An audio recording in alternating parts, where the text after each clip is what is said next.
Mais est-ce que pour autant, parce que Dieu nous protège, parce que Dieu nous garde, que nous n'allons pas respecter les mesures sécuritaires? Est-ce que parce que Dieu nous garde, parce que Dieu nous protège, que nous allons continuer à nous saluer et mettre les mains sur nos bouches?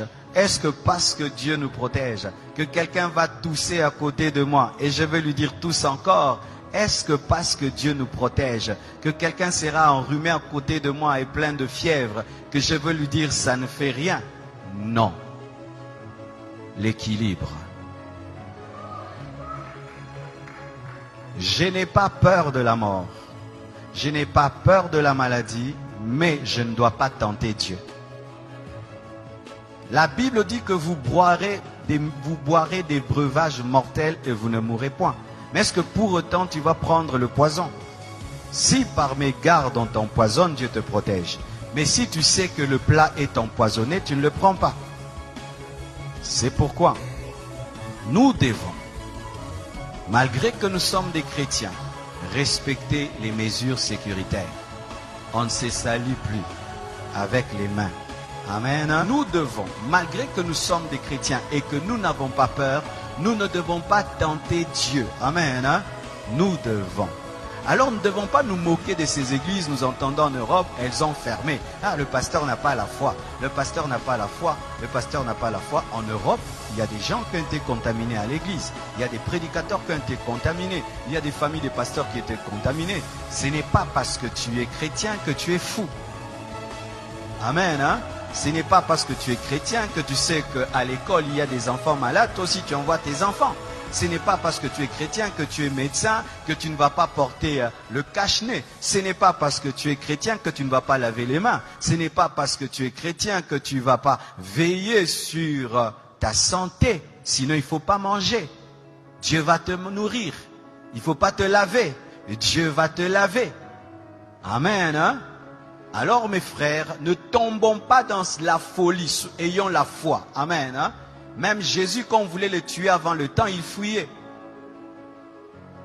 Jésus fuyait la mort quand ce n'était pas le temps de mourir. Il n'a pas dit je suis le crucifié, tuez-moi. Non, quand il était bébé, il a fui la mort. On l'a amené en Égypte. Chaque fois qu'on voulait le tuer avant le temps de Dieu, Jésus évitait, il fuyait. Mais quand le temps est venu, il a accepté la mort. Et la Bible dit ceci: soyez simples comme des colombes, prudents comme le serpent. Donc si demain on nous dit qu'il faut respecter un maître, tu respectes un maître. Amen.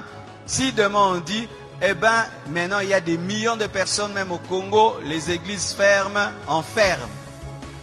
Fermer l'église, ce n'est pas fermer la foi.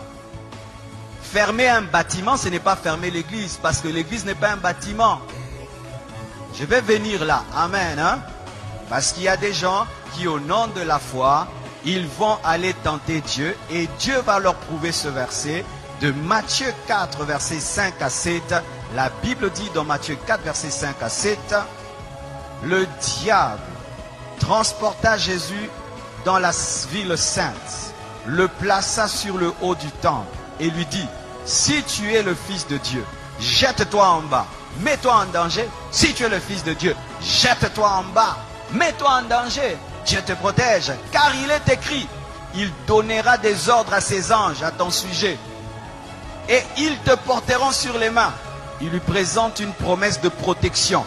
Maintenant il dit, mets-toi en danger. Parce que Dieu a dit qu'il va te protéger quand tu seras en danger.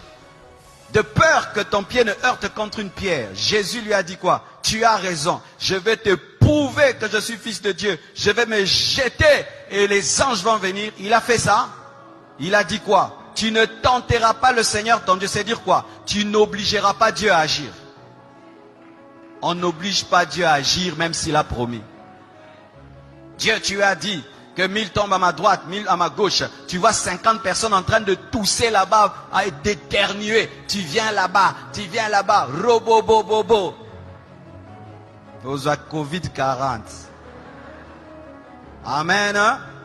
Parce que même j'ai écrit sur internet, vous savez la conférence qui était prévu à Montréal a été annulé. Ils m'ont appelé, ils m'ont dit c'est annulé parce que la loi là-bas a interdit pour la sécurité du peuple. Et les gens disent, oh, si vous étiez des hommes de Dieu, il fallait que vous puissiez, il fallait quand même tenir cette action-là.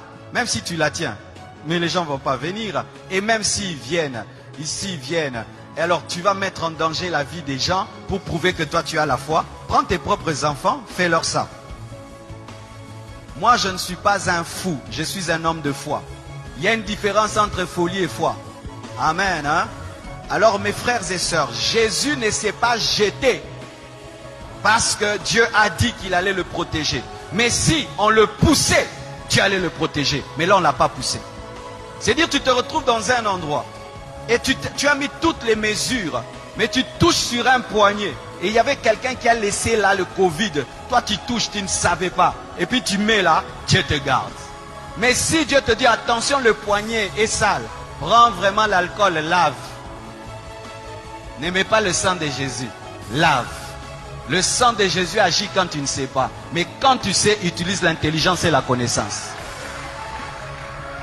Vous entendez cet équilibre, hein? Alléluia. Sinon, tu vas aller au ciel avant.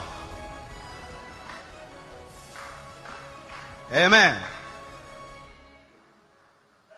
Je suis allé dans un hôpital, je trouvais un frère de l'église, il avait un cache-nez. Je vais dire, frère, tu manques la foi? Non, il a la foi, il a la foi. Mais est-ce que parce que tu as la foi, tu n'as pas porté des chaussures? Pourquoi vous portez les chaussures? Pas seulement parce que c'est beau, pour ne pas marcher sur le feu, ne pas marcher sur la saleté, ne pas marcher sur des épines, ne pas marcher sur des pierres qui font mal. Mais comme tu es chrétien, marche pieds nus. Parce que Dieu va te protéger, tu ne vas pas te blesser. Tu as le zèle de l'évangile. Tu as les chaussures, le zèle de l'évangile. Amen. Hein? Donc, vous ne devez pas tomber dans une fausse foi qui est en soi tenter Dieu. Amen.